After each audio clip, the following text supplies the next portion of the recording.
नमस्कार, आप देख रहे हैं क्वेश्चन आवर और आपके साथ मैं हूं दिव्यदर्शनी बिष्ट। पिछले कुछ समय से उत्तराखंड में मौसम के तेवर तल्ख बने हुए हैं। मौसम विभाग लगातार पहाड़ी और मैदानी क्षेत्रों के लिए अलर्ट जारी कर रहा है। आज भी 6 जिलों के लिए रेड अलर्ट जारी किया गया है और नदी नालों का जलस्तर बढ़ने की भी संभावना जताई गई है।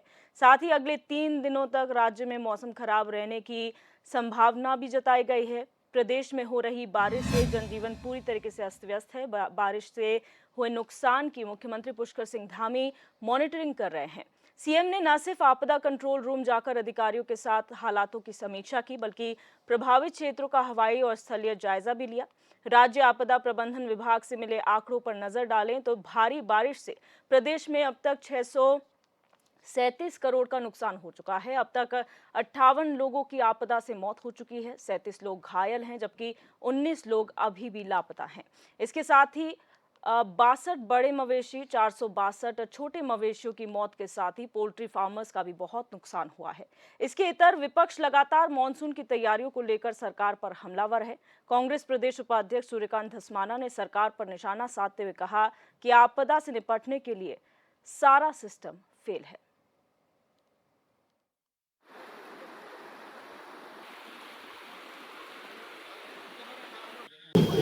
पिछले 48 घंटे 72 घंटे से लगातार जिस प्रकार से मानसून की सक्रियता है, जिस प्रकार से मौसम विभाग की चेतावनी है और अगले कुछ दिन भी लगातार मौसम विभाग का अलर्ट है, इसलिए हमने सभी से अनुरोध किया है। और जो हमारे बाहर से आने वाले लोग हैं, हमारे तीर्थ यात्री हैं, पर्यटक हैं, उन सभी से हम ये अनुरोध पहले से भी करते आए हैं, फिर से उनसे अनुरोध कर रहे हैं कि मौसम की ठीक प्रकार से जब तक जानकारी न हो जाए, ठीक प्रकार का मौसम न हो, तो अपनी यात्रा तभी जारी करें जब मौसम विभाग मौसम के बारे में सही जानकारी दे। इसके अलावा जो हमारे आपदा के क्षेत्र हैं, उन आपदा के क्षेत्रों की लगातार मॉनिटरिंग हो रही है।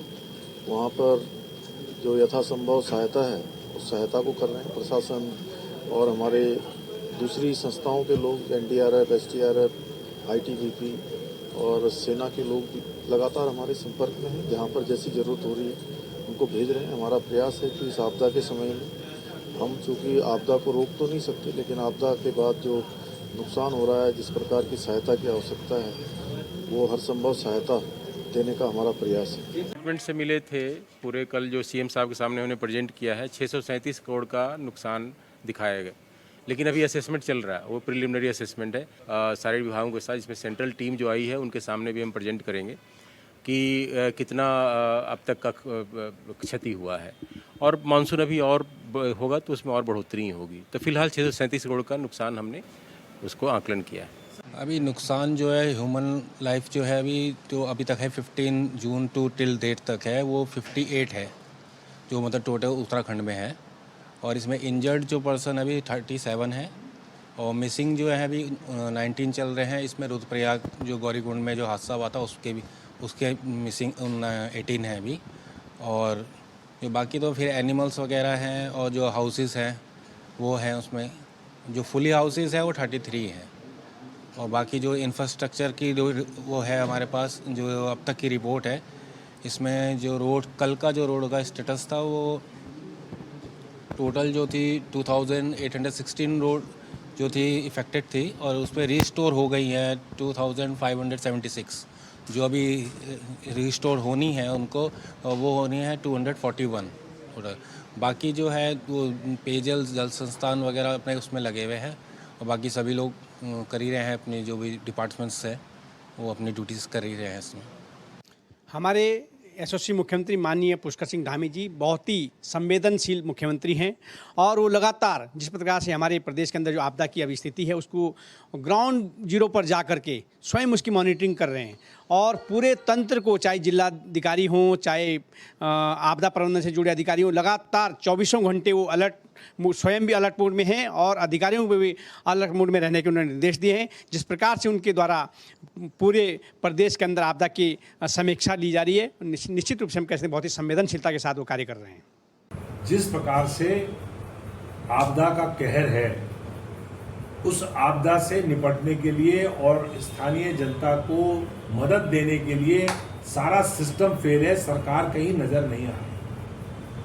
एक दिन मुख्यमंत्री की झाड़ के बाद प्रभारी मंत्री एक एक दिन औपचारिकता के लिए अपने अपने प्रभार वाले जनपदों में गए, लेकिन उसके बाद से फिर नदारद है। पूरा का पूरा पौड़ी जनपद, पूरा का पूरा चमोली जनपद, पूरा का पूरा रुद्रप्रयाग जनपद, पूरा का पूरा उत्तरकाशी जनपद आपदा से प्रभावित है। राजधानी देहरादून के तो कहने क्या, यहाँ तो नदियां आईटी पार्क में और राजपुर रोड में और घंटाघर में आपने बहती हुई देखी है बारिश में। और हरिद्वार जलमग्न हुआ, जिस प्रकार से लक्सर से लेकर के शहरी क्षेत्रों में पानी भरा, वो आपके सामने है। लेकिन सिस्टम कहीं नजर नहीं आ रहा, सरकार कहीं नजर नहीं आ रही, केवल बयान आ रहे हैं, केवल मुख्यमंत्री विजिट कर रहे हैं, मुख्यमंत्री कंट्रोल रूम में जा रहे हैं, लेकिन कहां आपकी सरकार है, कहां आपके कमिश्नर्स हैं, कहां आपके जिलाधिकारी हैं, कहां आपके एसडीएम्स हैं, कहां आपके एसडीआरएफ है, कहां आपकी जो आपदा से लड़ने वाला जो सिस्टम है, कहां, कोई नजर ही नहीं आ रहा है।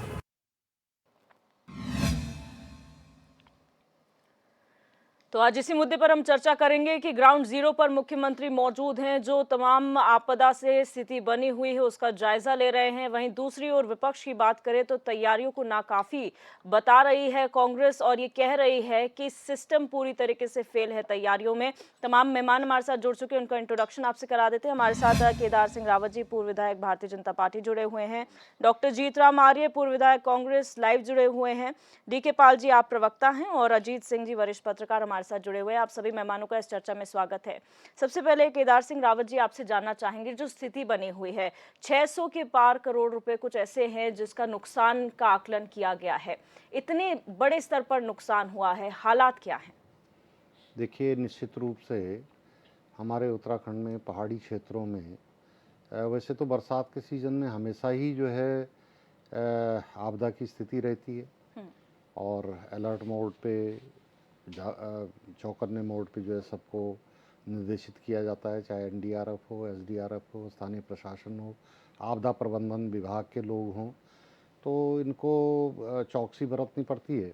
अब आपदा एक ऐसी, आप जानते हैं कि प्राकृतिक वो है, एक घटना है, दुर्घटना है, लेकिन उसमें सरकार का क्या रोल होना चाहिए कि आपदा से पहले ही जो है लोगों को सजग किया जाए, चेतावनी दी जाए, और जहाँ जहाँ पे खतरा हो सकता है, चाहे वो जान का हो, माल का हो, वहाँ पहले ही प्रशासन जो है आगाह करे, तो प्रशासन अपना काम कर रहा है। अब आपदा इस समय हमने देखा कि हमारे प्रदेश में विशेषकर पहाड़ी क्षेत्रों में इस साल जो है बारिश मार्च के महीने से ही जो है चालू है। जी। मार्च के महीने से ही बारिश शुरू हो गई थी, और हमने तो देखा कि यात्रा भी चल रही है, मई के महीने यात्रा शुरू हो गई थी, तो यात्रा में भी जो है बारिश हुई, लेकिन यात्रा मार्ग जो है जगह जगह से अवरुद्ध भी हुए, टूटे भी हैं। और मेरे यहाँ मैं आपको बताऊँ, यमुनोत्री राष्ट्रीय राजमार्ग का जो यमुनोत्री यात्रा का पड़ाव है डबरकोट, स्याना चट्टी से पहले, वहाँ 2 लोगों की मृत्यु भी हुई।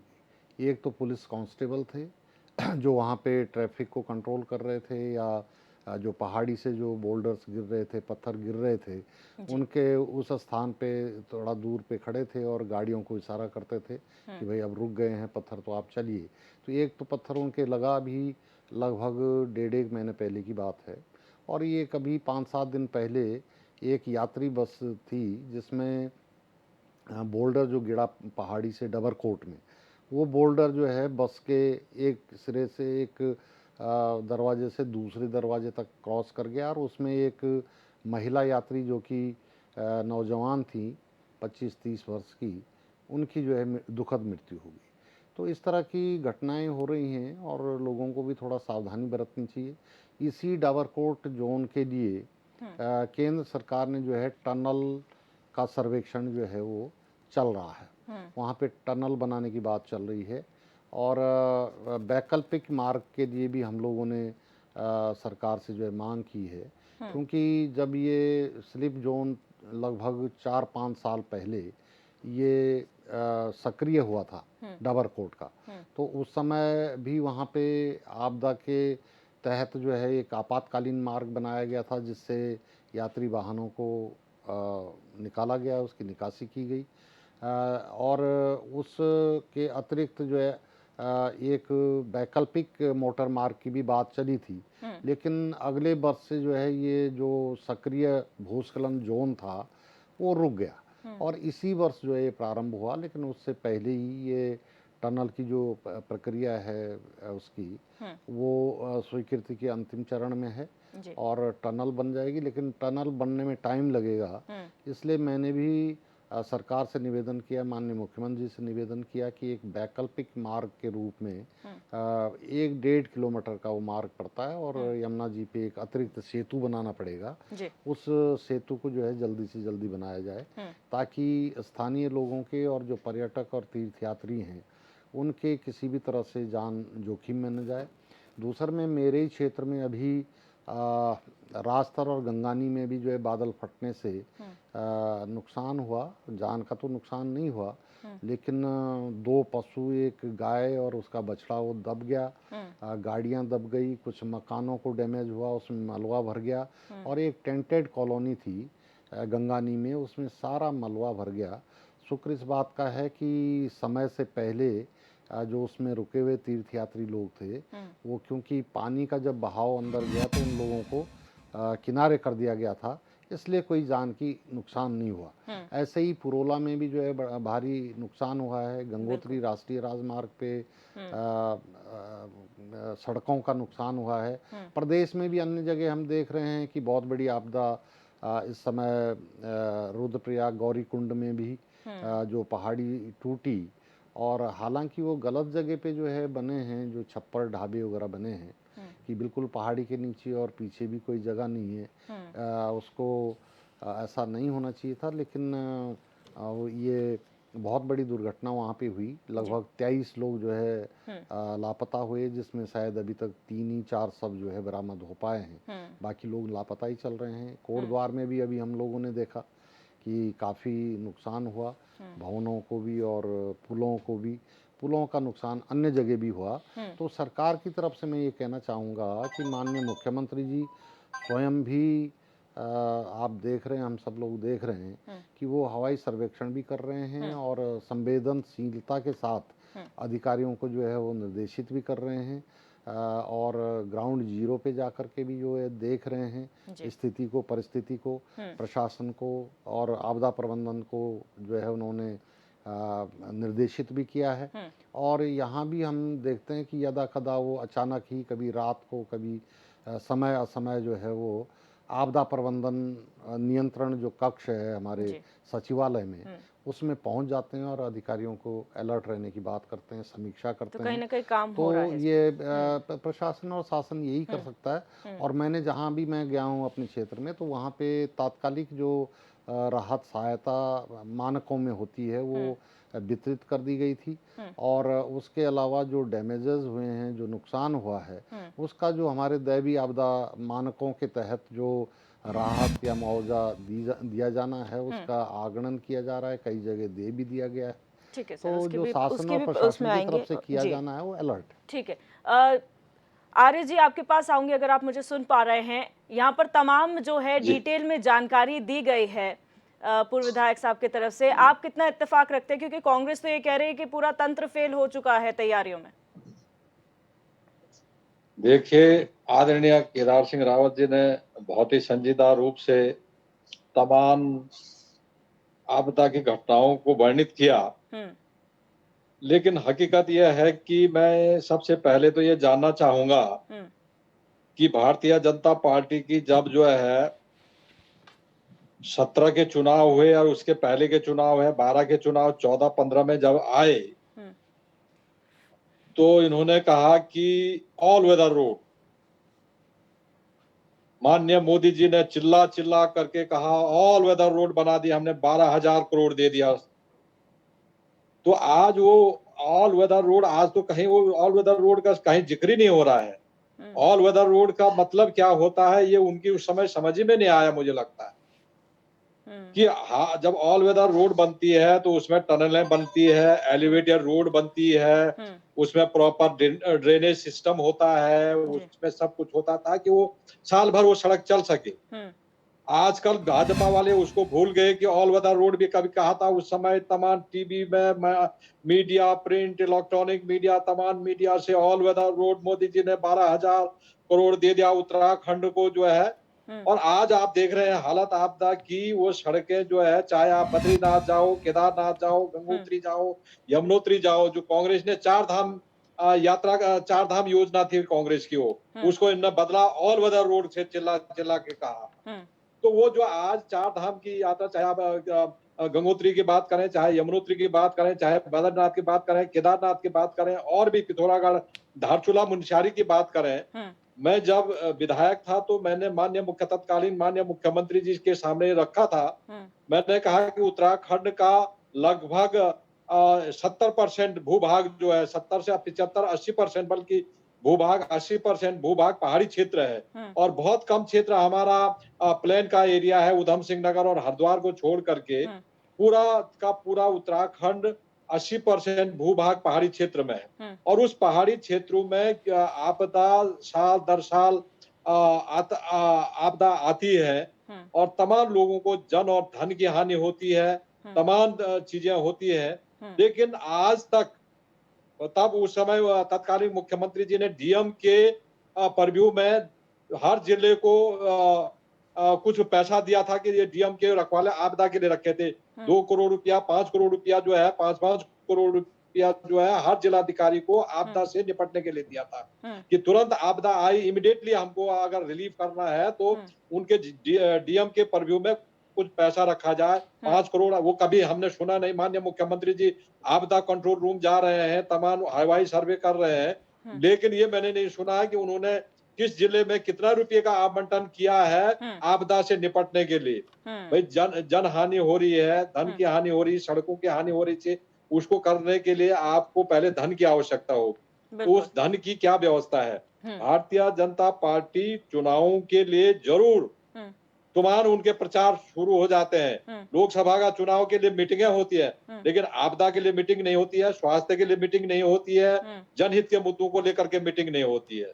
ठीक है, चुनाव के लिए जरूर मीटिंग है। उनका एक उद्देश्य है कि एन के एन प्रकार है ना, हम चुनाव जीत जाए, एन के एन प्रकार शासन को, सत्ता को हम ले, उसके बाद जनता जिस भी परेशानी में जिए वो जीने दे जनता को। और तमाम जनता की भावनाओं को भड़का करके जनता को बेवकूफ बना करके सत्ता में धारण करते हैं और उसके बाद ये भूल जाते कि हमने क्या वादे किए थे। कहाँ वो ऑल वेदर रोड गई थी, कहाँ सड़कों का जो जाल बिछना था वो कहाँ गया, वो तमाम चीजें जो है आज जो जिस तरह से उत्तराखंड के हालात हैं, चाहे हल्द्वानी की बात देख लो, चाहे आप चमोली की बात देख लो, चाहे आप उत्तरकाशी की बात देख लो, गंगोत्री जमुनोत्री की बात देख लो, सब पूरा हरिद्वार की बात देख लो, तमाम पूरा प्रदेश आपदा से ग्रसित है। लेकिन वो कंट्रोल रूम तक ही सीमित है। जो भाषण जो जा रहे हैं मुख्यमंत्री जी के और ये उनके, वो वहीं तक सीमित है। हमको कोई रिलीफ, अभी भी जनता चिल्ला रही है। तो 13 में जब आपदा आई थी तो उस समय तत्कालीन कांग्रेस सरकार ने, केंद्र सरकार ने 7,500 करोड़ आपदा के लिए स्वीकृत हुआ था। और उस 7,000 करोड़ में 2,500 करोड़ पहली किस्त आई थी 2013-14 में। 14 के बाद भारतीय जनता पार्टी केंद्र में सत्तारूढ़ हुई, लेकिन वो 5,000 करोड़ रुपए का क्या हुआ, कहाँ गया, जो केंद्र सरकार ने स्वीकृत किया, इन्होंने वो पैसा ही बंद कर दिया, जिससे लोगों के जो आज तक भी 13 के जो आपदा प्रभावित हैं उनको भी पूर्ण रूप से रिलीफ नहीं हो। 2,500 इसका जवाब ले लेंगे सर, इसका जवाब ले लेंगे। डीके पाल जी, आप कितना इत्तेफाक कांग्रेस की बात से रखते हैं? क्या आपको भी लगता है कि यहाँ पर जो है सरकारी तंत्र फेल है? क्योंकि अभी भी जो है केदार सिंह रावत जी ने पूरा डिटेल में बताया कि क्या काम किया जा रहा है। देखिए दिव्या जी, उत्तराखंड राज्य निश्चित रूप से बहुत घना पहाड़ी क्षेत्र है और यहाँ का मैक्सिमम भूभाग, जिसको हम 70 बोल दें, चाहे 75 चाहे 80% कहें, निश्चित रूप से ये एक पहाड़ी राज्य है, पूर्णतः पहाड़ी राज्य है। भले ही इस राज्य को पहाड़ी राज्य का जो फायदा था, बेनिफिट था या स्थायी राजधानी थी, तमाम चीज़ें थी, वो उसको ना मिली हो, वो एक अलग बात है। परंतु इस राज्य के अंदर हमारा मैक्सिमम पहाड़ी भाग होने की वजह से जो रोड हैं, मैं हल्द्वानी से अगर बात करूं, ऊपर चढ़ते हैं, हम पिथौरागढ़ की तरफ जाए, अल्मोड़ा जाए, चाहे हम इधर अपना पौड़ी की तरफ आ जाएं, और या फिर हम इधर रुद्रप्रयाग की तरफ आ जाएं, वहाँ की सड़कें कभी भी कोई भी सरकार, चाहे कांग्रेस की सरकार रही हो चाहे भारतीय जनता पार्टी की सरकार रही हो, राष्ट्रीय राजमार्ग के नाम पर वो वही 18 से 20 फीट की रोडें रही है और हमेशा टूटी हुई रही है। कोई सड़क बीच बीच में जहाँ पर कुछ उसका नवीनीकरण किया हो जब बहुत संकरा रहा हो, लेकिन जब ये संवेदनशील राज्य है, जब ये इस प्रकार से इसकी स्थिति ज़्यादा बारिश होने से तमाम चीज़ें प्राकृतिक आपदा का बहुत खतरा यहाँ पे रहता है, तो दोनों सरकारों ने केवल गाल बजाई के अलावा इस राज्य की सड़कों पर, खास तौर से सड़कों पर कोई काम नहीं किया है। इसमें चाहे कांग्रेस के आदरणीय साथी हो चाहे हमारे भारतीय जनता पार्टी को, प्रॉब्लम कहाँ है?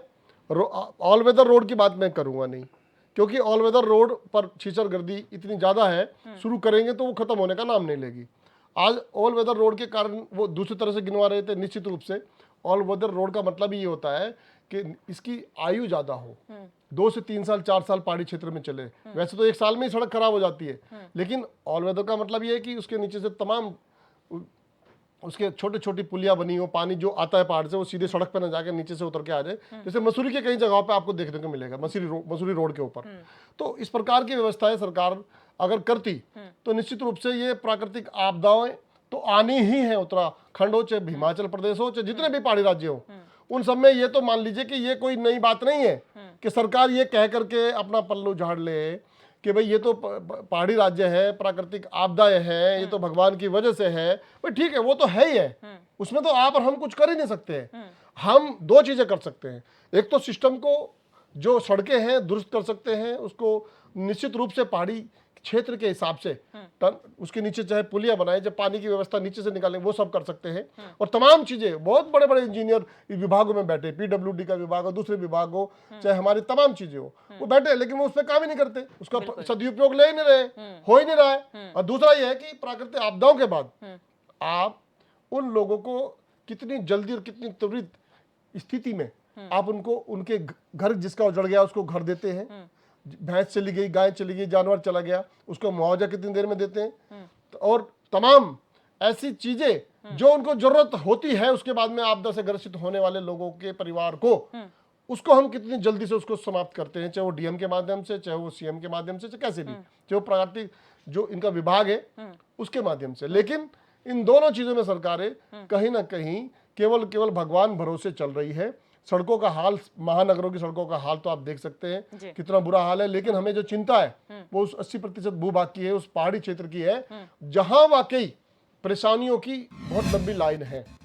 तो हमारे मुख्यमंत्री जी तमाम दौरा कर रहे हैं, हेलीकॉप्टर से दौरा हो रहा है, हमारी जो अध्यक्ष है विधानसभा अध्यक्ष वो भी कर रहे हैं, सारे विधायक भी कर ही रहे होंगे, लेकिन फिर भी स्थिति कंट्रोल से बाहर है। इसका मतलब कहीं ना कहीं सरकार की नीयत और नीति में फर्क है, खोट है, उसको समझने की आवश्यकता है। और जरूरत इस बात की आम आदमी पार्टी मांग भी करती है, क्योंकि ये पहाड़ी क्षेत्र है, यहाँ पर लोगों को 2 चीजें, एक तो व्यवस्थित व्यवस्था यानी सड़कें दुरुस्त, जितनी जल्दी सड़क टूट जाए उतनी जल्दी, जैसे मसूरी के रास्ते में बार बार मैं एग्जांपल दे रहा हूं, अगर सड़क बह करके आ भी जाती है, कई क्षेत्र ऐसे हैं जहां पर वहां पर ऑलरेडी एक गाड़ी खड़ी रहती है और 10 मिनट 15 मिनट में उसको सफाई करके वो रास्ता चालू कर देती है। यह व्यवस्था पूरे राज्य के अंदर, हर जिले के अंदर, बल्कि मैं ये कहूंगा जहां बहुत संवेदनशील पहाड़ियां हैं, जहां मिट्टी वाली पहाड़ियां हैं, वहां तुरंत हर जगह एक गाड़ी होनी चाहिए। आने जाने वाले लोगों को, यात्रा भी चल रही है, तमाम चीजें चल रही है, लोकल के लोग हैं, ड्यूटी पे जाने वाले टीचर्स हैं और तमाम लोग हैं, उनको सुविधाएं मिल जाए। ठीक है,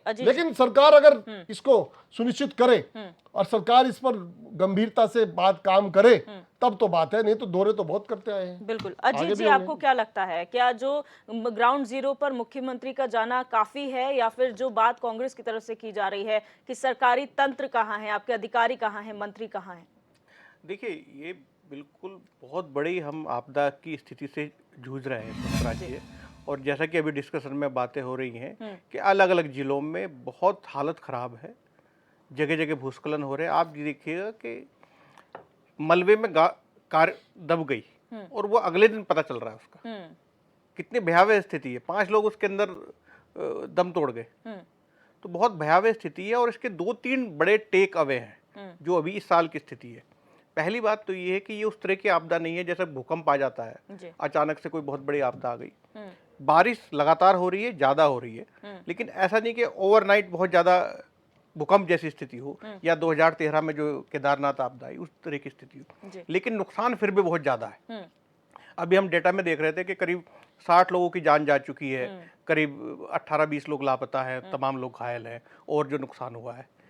एक तो ये है जो ऑल वेदर रोड के नाम पे जो कंस्ट्रक्शन हुआ है, इसमें कई सवाल उठ रहे हैं। जी। पहला सवाल ये है कि पहाड़ का जो एनवायरनमेंट था, जो जियोलॉजी है, जो भूगोल है, उसकी अनदेखी करके और शुरू से ही यहाँ के लोग भी, पर्यावरणविद भी और तमाम वैज्ञानिक भी इस चीज़ से आगाह करते रहे हैं कि इसमें इस किस्म का कंस्ट्रक्शन, चौड़ी ज़्यादा रोड जहाँ पहाड़ों को ज़्यादा काटना पड़े, वो ठीक नहीं होगा और उसके भयावह परिणाम अब हमको हमारे सामने है।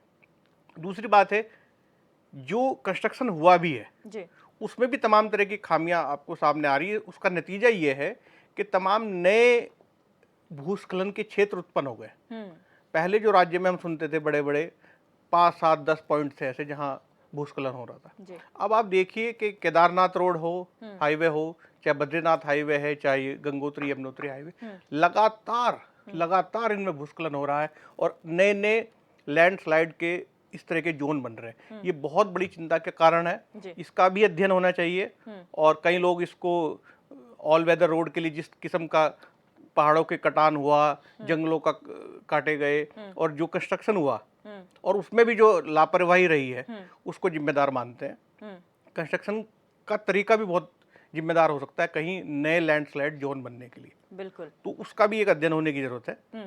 तो और दूसरी बात ये है कि मुख्यमंत्री, ये तो आमतौर पे होता है कि भाई हवाई सर्वेक्षण कर लिया या ग्राउंड पे भी चले गए, लेकिन फर्क पड़ेगा अगर हम इस उत्तराखंड को भी आपदा प्रभावित क्षेत्र घोषित कराएं केंद्र से, तो नहीं फंड मिल सकता है हमको। देखिए जो स्टेट लीडरशिप का जो काम है, जो सीएम लेवल के जो काम है, अगर वो बेहतर तरीके से हो, अगर हम होम मिनिस्ट्री के साथ अच्छा कोऑर्डिनेशन करें। अब मैं देख रहा हूँ हरिद्वार के अंदर लक्सर और खानपुर क्षेत्र में पूरा ये महीना पूरा बाढ़ से डूबा हुआ है जी। उनको राहत मिलने में, उनको बाढ़ग्रस्त घोषित करने में कितना देर हो गई। तो ये इन चीजों में ज्यादा एक्टिवनेस दिखाने की आवश्यकता है। बिल्कुल। केदार सिंह रावत जी, सवाल यहाँ पर एक बार फिर उठता है, जैसा कि अजीत जी ने कहा कि मुआवजा मिलने की बात, आपने अपने क्षेत्र की बात की है, लेकिन लगातार ये जो हरिद्वार वाले क्षेत्र हैं जहाँ पर बाढ़ ग्रसित क्षेत्र हैं, वहाँ के किसान मांग कर रहे हैं कि आप आपदाग्रस्त क्षेत्र डिक्लेयर कर दीजिए ताकि हमें मुआवजा सही मिल सके। तो पहली बात तो वहाँ देरी हो रही है, और जो इतना 600 करोड़ का नुकसान बताया गया है, क्या इसमें सारा ही आपदा पर इल्जाम लगा देना चाहिए या ठीकरा फोड़ देना चाहिए, या कुछ ऐसी भी चीजें हैं जो अधिकारियों की अनदेखी की वजह से हुई है?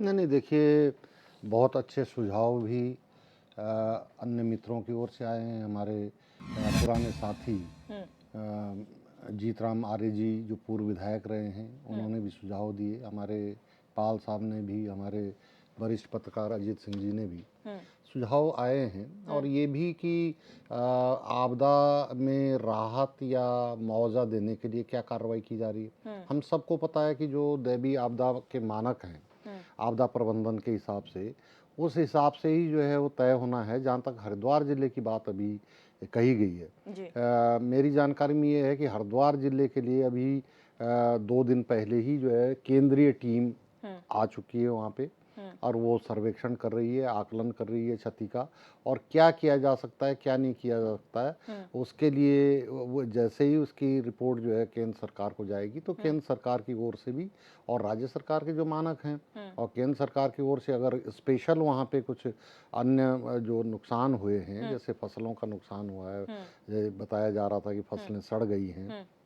गन्ना जो है बुरी तरह से क्षतिग्रस्त हो गया है, तो उसके लिए जो केंद्रीय टीम है, मैं समझता हूँ 1-2 दिन के अंदर जो है अपनी रिपोर्ट वो चली लेकिन जाएगी। आपने तो सर केंद्र की बात करी ना, राज्य तंत्र कहाँ पर है? क्योंकि हमने पिछली बार देखा था ऋतु खंडूरी भूषण खुद आपदा सचिव को फटकार लगा रही थी कि आप हैं कहाँ, और पूरे टाइम में अब जाकर शायद हमने रंजीत सिन्हा को सुना होगा आंकड़े देते हुए। इससे पहले कि जब हालात खराब थे तब हम उन्हें नहीं देख पा रहे थे। तो आखिर अधिकारी कहाँ है? जब मुख्यमंत्री कहेंगे तभी अधिकारी निकलेंगे? नहीं, देखिए, अधिकारी जहाँ तक मेरे संज्ञान की बात है, अभी जो हमारे आपदा प्रबंधन के सचिव हैं जी। वो हम सब ने देखा होगा कि पुरोला में भी जो है बादल फटा था, बहुत बुरी तरह से परिसंपत्ति का नुकसान हुआ, खेती का नुकसान हुआ।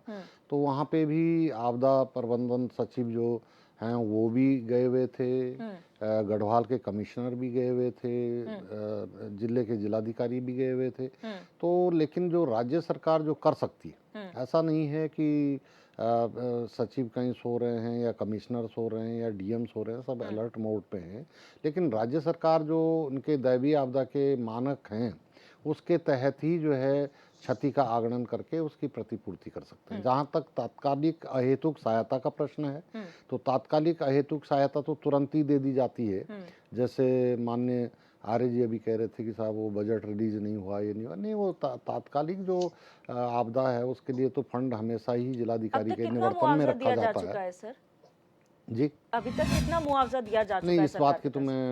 मैं एग्जैक्ट आपको जानकारी नहीं बता सकता हूँ कि मुआवजा कितना चला गया है। लेकिन जो मानकों के हिसाब से पहले के जो मानक थे उनमें भी जो है परिवर्तन किया गया है। जैसे पहले तो मृतक पे जो है कम था, अब जो है 4 लाख हो गया है अगर कोई किसी की मृत्यु हुई है। और गंभीर घायल की भी जो है धनराशि बढ़ी है। साधारण रूप से घायल की भी धनराशि बढ़ी है, पहले की अपेक्षा लगभग दोगुना हुई है। अब उस हिसाब से हम ये देखें कि भाई अभी तक जो है 58 जैसे मृत्यु हो चुकी हैं पूरे प्रदेश में, तो उन मानकों के हिसाब से वो दे दिया गया होगा।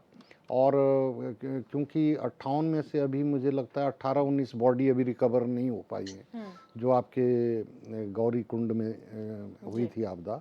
तो जैसे ही बॉडी रिकवर होगी, क्योंकि उसकी एक प्रक्रिया है, पोस्टमार्टम रिपोर्ट चाहिए सारे वो चाहिए, तो सारी रिपोर्ट लगती है। तो अभी में कितना दिया गया होगा, लेकिन मानकों के हिसाब से जो मृतकों के लिए या गंभीर घायलों के लिए, साधारण रूप से घायलों के लिए जो मानक बने उस मानक से दिया गया।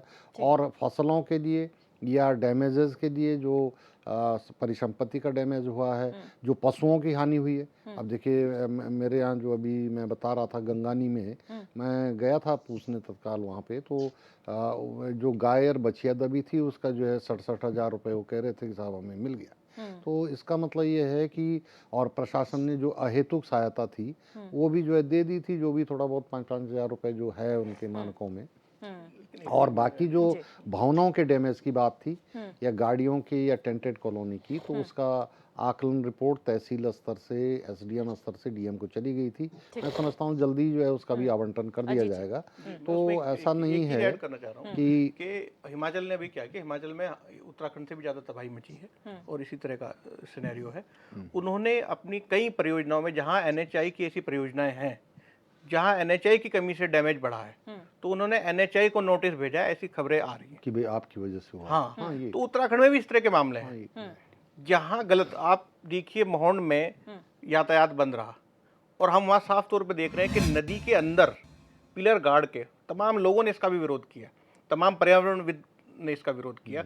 नदी के अंदर पिलर गाड़ के कंस्ट्रक्शन हो रहा है और वो जब मलबा आ रहा है वो पिलर उसमें दब रहे हैं और भी जगह भूस्खलन इस तरह से हो रहा है। तो जहां गलत प्लानिंग की वजह से नुकसान हो रहा है, तो वहां उन एजेंसियों की, उन विभागों की और उन लोगों की, अधिकारियों की वो जवाबदेही तय होनी चाहिए। वरना ये क्या होगा, हम सारा जो दोष है ना वो सब आपदा पे डाल देंगे और प्लानिंग में फिर कोई सुधार नहीं होगा। एक बात, बस एक दूसरी बात मैं कह रहा हूँ, किसान आज भी पूरे उत्तराखंड में, ये ऐसी आपदा है जिसमें जो मैदानी इलाके हैं और पर्वतीय इलाके दोनों समान रूप से प्रभावित है। और पिछले 1 महीने से किसानों की फसलें बुरी तरह डूबी हुई हैं और पहाड़ी क्षेत्रों में बहुत बड़ा नुकसान है, मैदान में भी बहुत बड़ा नुकसान है और किसान इंतजार कर रहा है। मैं उसकी बात नहीं कर रहा हूँ जहाँ बिल्कुल ही किसी की डेथ हो गई या बहुत घायल हो गए, लेकिन जिन्होंने अपनी पूरी मेहनत बर्बाद होगी, फसल खराब हो गई है, वो कोई ऐसी राहत अभी स्टेट गवर्नमेंट की तरफ से किसानों तक पहुंची नहीं है। मेरी जानकारी में वो नहीं है। जवाब दीजिए प्लीज।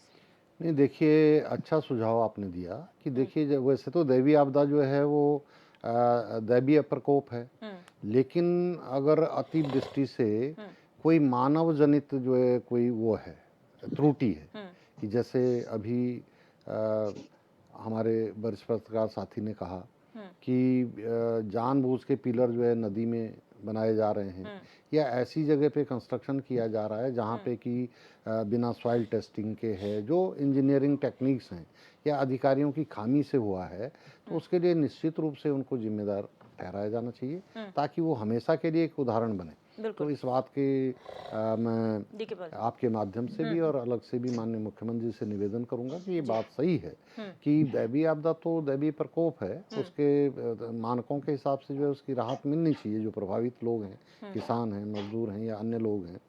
लेकिन जो मानव जनित भूल के कारण हुआ है कि कहीं मानव की भूल से या त्रुटि से या निर्माणदायी संस्था की भूल से या इंजीनियरिंग भूल से ये हुई है, तो उन पे निश्चित रूप से जो है वो एक्शन होना चाहिए कि भाई जिनकी भूल से ये हुआ है उसके लिए जो है उनको उत्तरदायी ठहराया जाना चाहिए। देखिए, मैं आदरणीय रावत जी को याद दिला दूं कि जो राष्ट्रीय राजमार्ग बना है उसमें राष्ट्रीय स्तर के जो हमारे सर्वे ऑफ इंडिया के सर्वेज हैं या और जो सर्वे कंपनियां हैं उन्होंने प्रॉपर तरीके से सर्वे किया और उन्होंने ही नदी के अंदर पिलर को गाड़ने की बात कही। ये बहुत लंबी बात हो जाएगी अगर इस पर हम डिबेट करेंगे तो निश्चित रूप से पर्यावरणविद जो उत्तराखंड के रहे उन्होंने उस पर विरोध किया है।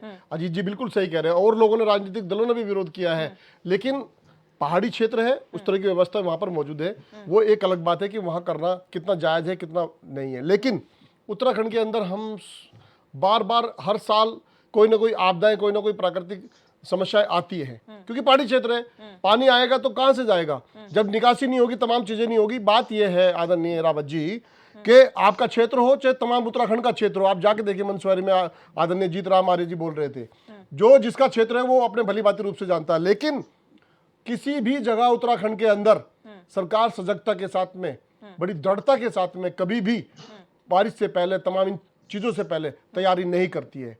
यात्रा आ गई, हमारे चार धाम की यात्रा आ गई तो यात्रा से पहले थोड़ी बैनर सज जाएंगे, होर्डिंग लग जाएंगे, वो काम होता है। बाद में वो भीड़ बहुत परेशानी का सामना करती है और आप सबको मालूम है क्या होता है। यही काम होता है हर साल। हाँ, सबको पता है बारिश, पिछले साल बारिश कम हुई, सरकार का आकलन फेल हो गया है, सरकार गलती नहीं मानेगी। पिछली बार कम बारिश हुई तो सोचा कि अरे भगवान भरोसे यार ये तो बारिश कहाँ हो रही है, पिछले साल तो नहीं हुई, इस बार भी शायद नहीं होगी, तो चलो जो भी है लिपापोती करो और आगे बढ़ो। ना सड़क बनी, ना नालियां बनी, जो सड़क किनारे पहाड़ी क्षेत्र में है, तो ये तो फेलियर सरकार का है। सरकार मानेगी क्यों मानेगी? क्योंकि उस पर सवाल खड़े होंगे। हाँ, ये जरूर है कि पूरा उत्तराखंड प्रभावित क्षेत्र हो गया है आपदा से, बारिश से, तमाम चीजों से। कम से कम एक काम तो कर दीजिए कि आप मुख्यमंत्री जी एक हवाई दौरा जो है ना दिल्ली का भी कर दीजिए, यहाँ की फोटो ले जाकर के प्रधानमंत्री जी के सामने रख दीजिए, जो विभागीय संबंधित विभाग है उसके सामने रख दीजिए, और पूरे उत्तराखंड को आप जो ना आपदा ग्रसित राज्य घोषित करवा मुख्यमंत्री दीजिए। तो कह रहे हैं हम लगातार प्रधानमंत्री के संपर्क में हैं, वो लगातार डिटेल्स ले रहे हैं, क्या हो रहा है क्या नहीं हो रहा है, मॉनिटरिंग पूरी हो रही है। हवाई देखो, आप जैसे हवा में उड़ रहे हैं ऐसे हवाई बातें कर रहे हैं। एक प्रपोजल बनता है विधानसभा से, सचिव महोदय के माध्यम से, आदरणीय विधायक जी भी जानते हैं, दूसरे विधायक जी भी जानते हैं। वो प्रॉपर बनने के बाद में मुख्यमंत्री की तरफ से साइन होकर के जाता है और वहां पर जाकर के मांग की जाती है कि हमारे पूरे राज्य को आपदा ग्रसित घोषित किया जाए तुरंत के तुरंत, जिससे कि हम कोई मुआवजा किसी देने के लिए लायक बन जाए। क्योंकि अभी 637 करोड़ का ये केवल एक नुकसान दिखा रहे हैं, हम मांगेंगे 10,000 करोड़, 20,000 करोड़, 30,000 करोड़।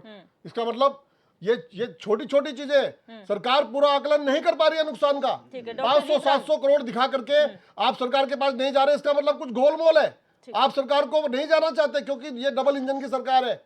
कहीं ना कहीं राज्य के लोगों के भलाई की बजाय हम अपनी सरकारों का और अपनी केंद्र की सरकारों का फायदा देख रहे हैं। अरे देखना तो जनता का चाहिए, जो तड़प रही है, जो मर रही है, जिसका नुकसान हो रहा है, जिसकी सड़कें टूट रही है, जिसको एक दिन में नीचे पहाड़ से, श्रीनगर से, रुद्रप्रयाग से, चमोली से देहरादून आना है और सड़क टूटने के कारण से वो 5 दिन के लिए फंस गया है। परेशानी तो उसे हो रही है, सरकार को थोड़ी ना परेशानी हो रही है। इसीलिए सरकार फेलियर है, कुंभकर्ण की नींद सोई हुई है। और तब जागे फायदा क्या, जब चिड़िया चुग जाए खेत, जब सड़क बारिश ने तोड़ दी, जब पुल टूट गए, तब आप कह रहे हैं आपदा घोषित कीजिए, वो कीजिए। उससे पहले क्यों व्यवस्था नहीं की गई? कौन सवाल करेगा इस बात का? लोग डर रहे हैं, मर रहे हैं, कहने को तैयार कोई है नहीं, आप खाली हवाई दौरे कर रहे हैं। डॉक्टर जीतराम, कांग्रेस की तरफ से कहा गया है न सिर्फ तैयारियों को लेकर बल्कि एसडीआरएफ एनडीआरएफ की कार्यशैली पर भी सवाल उठ रहे हैं। तो कांग्रेस को क्या नजर नहीं आता कि जो तमाम रेस्क्यू काम किए जा रहे हैं, एटलीस्ट आप वो रेस्क्यू को तो देखिए कि वहां पर जो लोग फंसे हुए हैं, जिनकी मौत हो रही है, कितनी कठिन परिस्थितियों में जो है वो रेस्क्यू चल रहा है। एटलीस्ट एसडीआरएफ एनडीआरएफ को प्रशासन की कार्यशैली से अलग कीजिए। आप लोग सब मर्ज कर दे रहे हैं साथ में, प्रशासन के अधिकारी भी नहीं है, एनडीआरएफ एसडीआरएफ भी नहीं है। तो क्या समझा जाए कि प्रदेश में हालात बिल्कुल ठीक नहीं, कुछ नहीं हो रहा है? देखिए, हमने ये नहीं कहा कि एनडीआरएफ या एसडीआरएफ जो सरकार का एक प्लानिंग होती है हर चीज की, जैसे 4 धाम यात्रा हमारी अक्टूबर नवंबर में जब ओवर हो जाती है तो नेक्स्ट हमारी यात्रा आती है अप्रैल मई में आती है। उसके बीच हम सब सोए रहते हैं, सरकारें सोई रहती है। उस बीच या 4 धाम यात्रा की तैयारियां, उनका प्रॉपर सड़कों का, स्वास्थ्य का, तमाम चीजों का ध्यान में रखकर पहले तैयारी होती है। जी। सबको मालूम है कि यहाँ जो गर्मी का मौसम है वो अप्रैल से लेकर के जून तक गर्मी होती है, जिसमें मिट्टी हमारी लूज हो जाती है और उस मिट्टी का इरोजन जैसे ही मानसून आता है जुलाई में, जून के एंड और जुलाई में मानसून आता है तो उसमें नेचुरली वो है कि वो आपका आपदा आएगी। लेकिन उस आपदा के लिए जो हमने कहा प्रॉपर तैयारी होनी चाहिए। आपके पास आज तक इन्होंने 6 साल 7 साल हो गए हैं, जनता को वायदा किया था कि हम एक अच्छा शासन देंगे, एक भ्रष्टाचार विहीन शासन देंगे, लेकिन वो पूरा शासन तो भ्रष्टाचार की भेंट चढ़ा हुआ है। अधिकारी कोई काम करने को तैयार नहीं है, पुलें टूट रही है। खनन में आपको पता है कि खनन में उत्तराखंड का राजस्व 10 से 12 हजार करोड़ है, 30,000 करोड़ जो है वो ऐसे ही जाता है। अगर वो खनन जितना होता है उसका अगर ईमानदारी से किया जाए तो उत्तराखंड की आधी इकोनॉमी तो खनन से ही पार हो जाएगी। लेकिन वो खनन भ्रष्टाचार का वो आप मुख्यमंत्री जी से पूछिए कि आप खनन किस तरह से करा रहे हो और कितना उसमें घोटाला है खनन में। आप 10,000 की आड़ में 30,000 का घोटाला हो रहा है खनन के क्षेत्र में, और वही आपके पहाड़ों को खोद रहे हैं। इसी तरह से ड्रेनेज सिस्टम का कहीं नहीं है, प्रॉपर ड्रेनेज अभी सड़कों पे बन जाए, प्रॉपर पानी का चैनलाइज हो जाए, आपकी retaining wall, breast wall proper हो जाए। एक रिटेनिंग वॉल और ब्रेस्ट वॉल रिटेनिंग वॉल बनती है, वो अगली बरसात में वो चले जाती है। तो कौन उन अधिकारियों की जिम्मेवारी फिक्स कौन करेगा? आपका अगर 1 करोड़ रुपया या 100% अगर किसी चीज के लिए ग्रांट आती है तो 40% लगता है, 60% तो भ्रष्टाचार की भेंट चढ़ जाता है। मेरा मानना है कि अगर हम 100 में चलो आप 80% भी लगा दो, आप खा लो भाई 20%, पर 80% अगर लग जाए तब भी बहुत अच्छा काम होगा है। और जो सरकार कह रही है कि जो भ्रष्टाचार, हमने भ्रष्टाचार पे अंकुश लगाया, हमने ये करा, तो वो अगर वो दिख रहा है कितना, वो दिख रहा है कि आपने कितना भ्रष्टाचार मुक्त कार्य किए हैं। वो सड़कों में दिख रहा है, वो दीवारों में दिख रहा है, वो पेयजल में दिख रहा है, वो स्वास्थ्य में दिख रहा है, वो शिक्षा के क्षेत्र में दिख रहा है, वो पर्यटन के क्षेत्र में दिख रहा है, तमाम क्षेत्रों में आपका दिख रहा है कि आप कितना भ्रष्टाचार मुक्त। अगर भ्रष्टाचार फ्री होता तो इस तरह की आपदाएं न्यून होती। हमारा काम, हम आपदा तो नहीं कहेंगे कि आप पूरा आपदा रोक दो, लेकिन आपदा को न्यून किया जा सकता है, उसको कम किया जा सकता है अगर हमारे प्रॉपर प्लानिंग होगी, प्रॉपर हमारा कार्य होगा, भ्रष्टाचार मुक्त कार्य होगा, तो इस तरह की घटनाएं बहुत कम होंगी, आप नेग्लिजिबल होंगी। अब हम बैठे रहते, जब आपदा आएगी तब पैसा स्वीकृत करेंगे और उसमें भी भ्रष्टाचार होगा। जो लोगों को जो परेशानियां हैं, 4,000 रुपया अहतिक धनराशि मिलती है, उसका घर चले गया, उसका सामान चले गया, खाने का नहीं, बर्तन चले गए, और 4,000 रुपये उसको अहतिक राशि मिलती है। तो ये आपदा के मानकों में कुछ बढ़ोतरी हुई जरूर, जैसे मानो अभी आदरणीय केदार सिंह रावत जी बता रहे थे कि कुछ बढ़ोतरी हुई, लेकिन वो बढ़ोतरी भी उन लोगों के लिए सफिशिएंट नहीं है। उसको भी उसको देखना पड़ता है समस्या। जब 13 में आपदा आई थी तो प्रधानमंत्री राहत कोष से पैसा आया था, मुख्यमंत्री राहत कोष से आया था, क्योंकि आपदा के जो मानक है वो बहुत कम है। उसके अलावा मुख्यमंत्री राहत कोष है, प्रधानमंत्री राहत कोष है। अब वो एक अलग सा किया जिसमें हजारों करोड़ चुनाव के में और विधायकों को खरीदने के तो 50-50 करोड़ दे देते हैं, लेकिन आपदा के लिए 1 करोड़ रुपया नहीं दे सकते। वो जो क्या है, PM care fund, PM care fund का जो कोई, उसका तो माननीय सुप्रीम कोर्ट ने भी कह दिया कि उसका ऑडिट नहीं हो सकता है। तो वो पैसा इतना हजारों करोड़ रुपया है, उससे वो पैसा किसके लिए रखा है? तो माननीय मुख्यमंत्री जी को ये केंद्र से, भारत सरकार से ये अनुरोध करना चाहिए था कि वो पैसा हमको रिलीज किया जाए। एक प्रॉपर, अभी हम बात हो रही थी कि माननीय मुख्यमंत्री जी प्रॉपर आवेदन करें और उसके लिए आपने आपदा राहत, उत्तराखंड के लिए आपदा राहत के लिए केंद्र से धनराशि उपलब्ध कराने की मांग करें। तो रावत जी, यहाँ पर जो गुणगान कर रहे हैं, वो तो चुनाव की तैयारी में लगे हैं, बागेश्वर चुनाव है, लोकसभा के चुनाव है, नुकसान तो हुआ ये चीजों से अगर जब तक ऐसा होगा तब तक जनता को राहत नहीं मिल पाएगी प्रॉपर। ठीक है, जो सबसे ज्यादा नुकसान हुआ है, चाहे पहाड़ी क्षेत्रों की बात करें या फिर मैदानी क्षेत्रों की बात करें, वो सबसे ज्यादा बड़ी प्रॉब्लम है ड्रेनेज की, और वो हर साल होती है। चाहे राजधानी देहरादून की बात कर लीजिए या पहाड़ों में बात कीजिए, जैसा कि ऑल वेदर रोड की बात कही थी डीके पाल जी ने कि एक प्रॉपर आपका सीवेज सिस्टम होता है, ड्रेनेज सिस्टम होता है, जिससे पहाड़ से आने वाला पानी सीधे रोड पे ना रुककर जो है वहां से नीचे से बह जाता है। तो आखिर क्या वजह है कि अब तक अधिकारी वो ड्रेनेज सिस्टम नहीं समझ पाए हैं, चाहे उत्तराखंड का कोई भी हिस्सा हो, पहाड़ हो या मैदान हो, क्योंकि उसी से सबसे ज्यादा नुकसान हो रहा है। नहीं, निश्चित रूप से।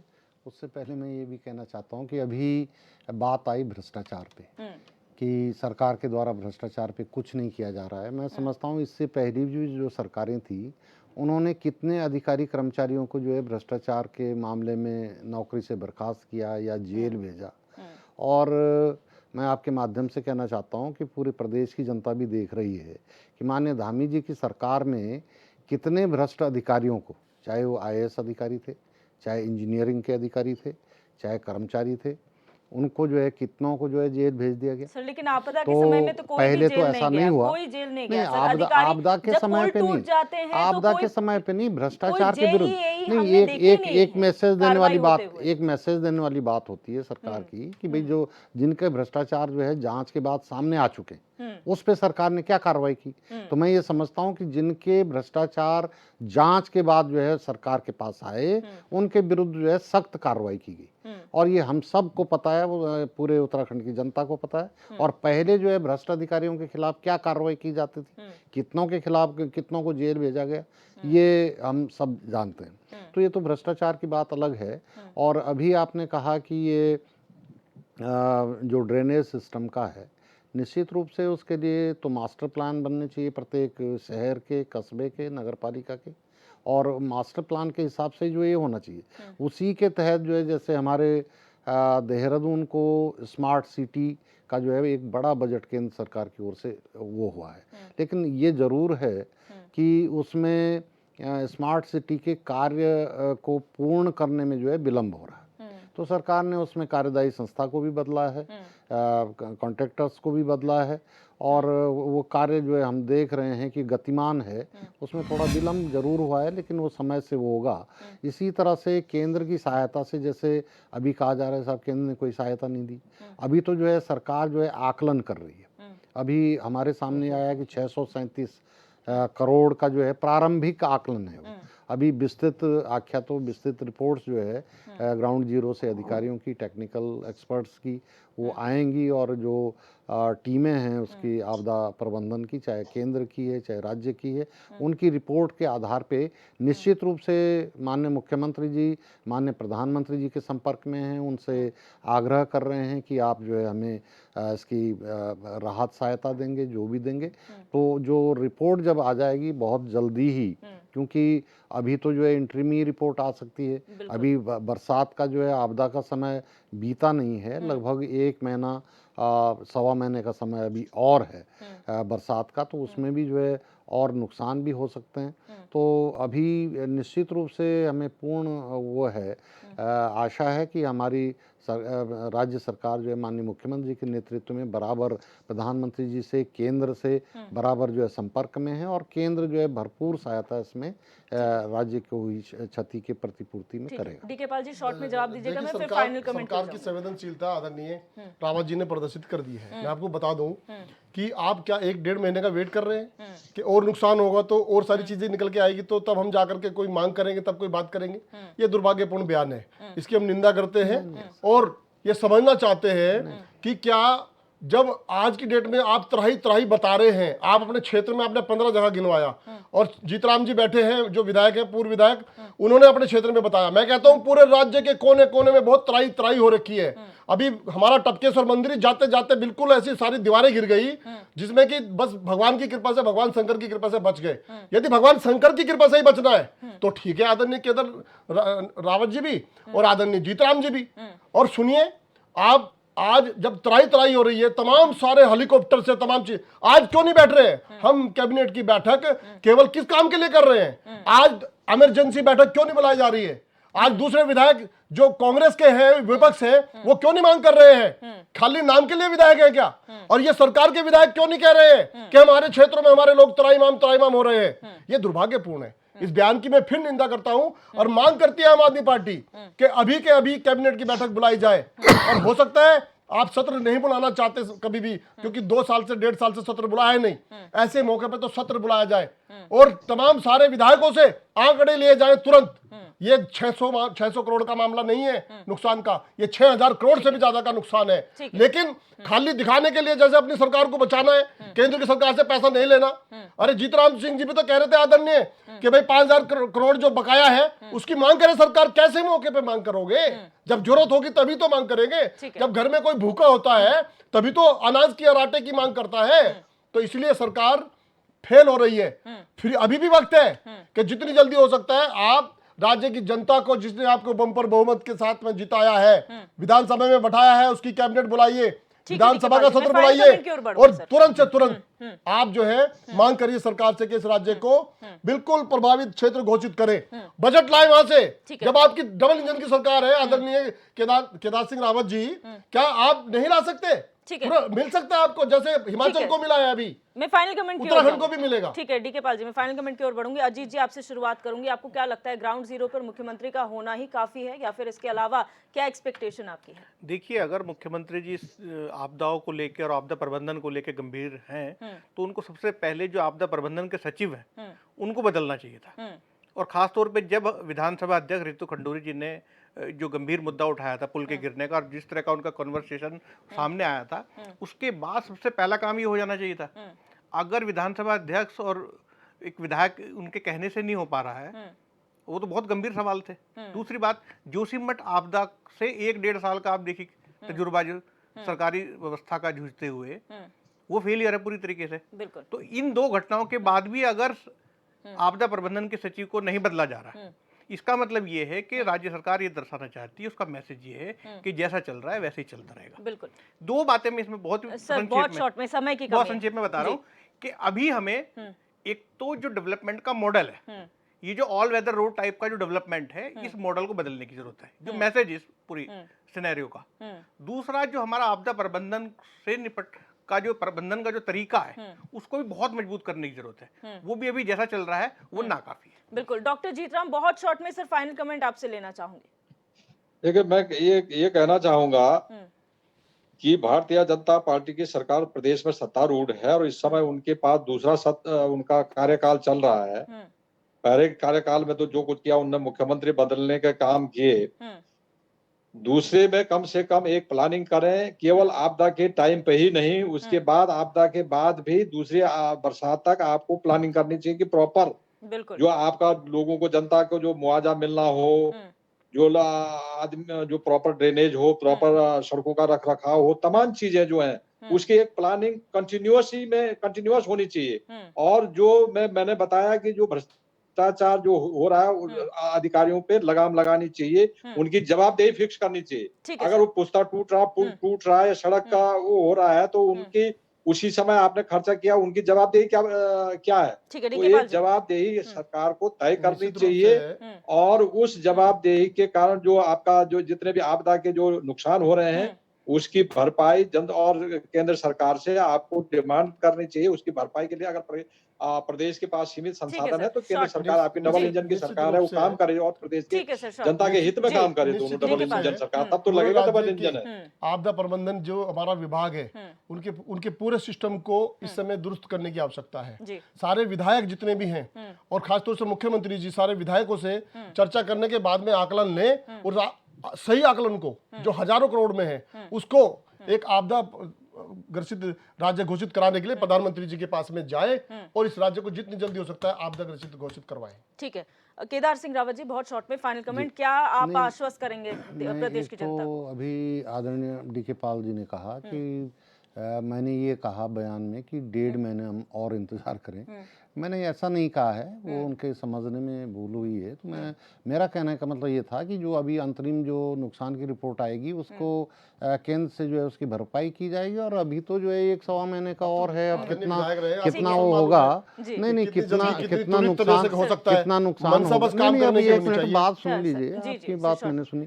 तो मैंने ये नहीं कहा कि अभी जो है हम इंतजार करेंगे 1.5 महीना और, बल्कि ये है, मैंने ये कहा कि 1-1.25 महीने का अभी बरसात का सीजन है।